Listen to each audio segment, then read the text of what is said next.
ನಮ್ಮ ಗೋಪಾಲನ ಶ್ರೀದೇವಿನ ಬರೋತ್ಗೆ ಅವ್ರಿಗೆ ಇಷ್ಟ ಆಗಿರೋ ಪಾಯಸ ಚಿರೋಟಿ ಎಲ್ಲನೂ ಮಾಡಬೇಕು. ತಿಥಿ ವಡೆ ಮಾಡಬೇಕಾಯ್ತದೆ ಅಂತ ನಾನು ಅಂದ್ಕೊಂಡಿವ್ನಿ. ಇವಳದೇನ ಸಿಹಿ ಅಡಿಗೆ ಮಾಡ್ಕೊಂಡು ಅಬ್ದೂಟ ಮಾಡ್ತಾವಳಲ್ಲ. ಆ ಮೂಗಿ ಎಂಡ್ರು ಕರ್ಕೊಂಡು ಹೋದವನು ಈಟತ್ತಾದ್ರೂ ಬರ್ಲಿಲ್ಲ ಇವನು. ಅದೇನ್ ಪಿಕ್ಚರ್ ತೋರ್ಸಕ್ ಕರ್ಕೊಂಡು ಹೋಗೋನು, ಸ್ಮಶಾನ ತೋರ್ಸಕ್ ಕರ್ಕೊಂಡು ಹೋಗೋನು, ಒಂದು ಗೊತ್ತಾಗ್ತಿಲ್ಲ. ಯಾವಾಗ ಫೋನ್ ಬರ್ತದೋ, ಯಾವಾಗ ಅವಳು ಸತ್ತಿರೋ ವಿಚಾರ ಒತ್ಕೊಂಡ್ ಬರ್ತನೋ ಅಂತ ನಾ ಕಾಯ್ಕೊಂಡ್ ಕೂತಿದ್ರೆ ನೀ ಅಬ್ದೂಟ ಮಾಡ್ಕೊಂಡ್ ಕೂತಿದ್ಯಲ್ಲೇ.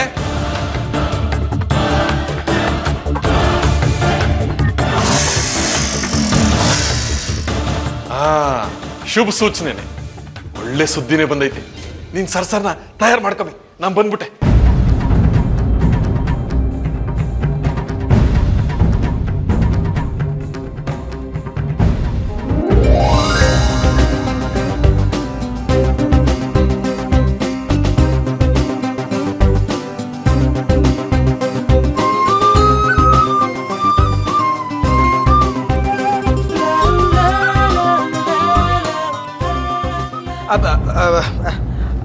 ಅಪ್ಪಯ್ಯ, ನನ್ನ ಲಗ್ನದ ಗಡ್ಬಿಡಿನಾಗೆ ನಿಮಗೆಲ್ಲ ಹೊಸ ಬಟ್ಟೆನೇ ತೆಗ್ಸೋಕ್ಕಾಗಲಿಲ್ಲ, ಅದಕ್ಕೆ ಇವಾಗ ತಂದೀವ್ನಿ.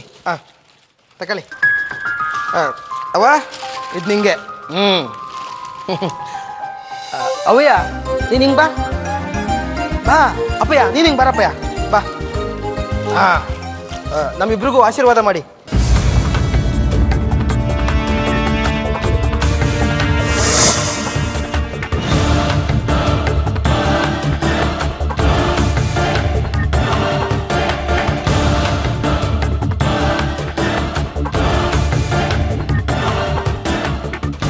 ಅಪ್ಪಯ್ಯ ಇದ್ಯಾಕಪ್ಪಯ್ಯ ಹಿಂಗೆ ನಿಂತಿದ್ಯಾ?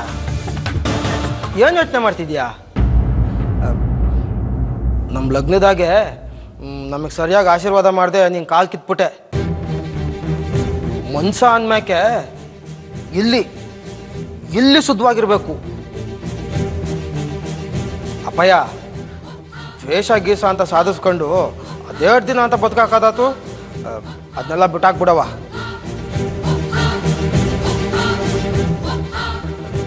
ನೋಡು, ನಿನ್ನ ಸೊಸೆ ನಿನ್ನ ಮಗಳಿದ್ದಂಗೆ, ಮನ್ಸಾರ ಆಶೀರ್ವಾದ ಮಾಡು. ಅಯ್ಯೋ ಅಯ್ಯೋ, ನನ್ನ ಬಂಗಾರ ಕಣಪ್ಪ ನೀನು. ಮಗ ಶ್ರೀದೇವಿ, ನೀನು ಕಾಲಿಟ್ಟಿದ ಗಳಿಗೆ ನಮ್ಮಟ್ಟಿ ಸ್ವರ್ಗ ಆಗ್ಬಿಡ್ತು ಕಣವ.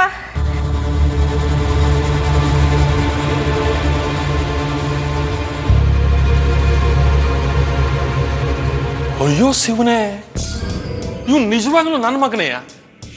ನನಗೆ ಯಾಕೋ ಅನುಮಾನ ಬತ್ತಾಯ್ತಿ.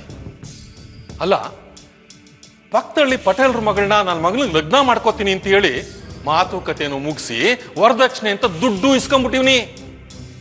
ಇವನ್ ನೋಡಿದ್ರೆ ಈ ಮೂಗಿ ಎಂಡ್ರ ಕರ್ಕೊಂಡು ಬಟ್ಟೆ ಬರೆ ಸಿನಿಮಾ ಅಲ್ಲಿ ಇಲ್ಲಿ ಅಂತ ಸುತ್ತ ಕುಂತವನೆ.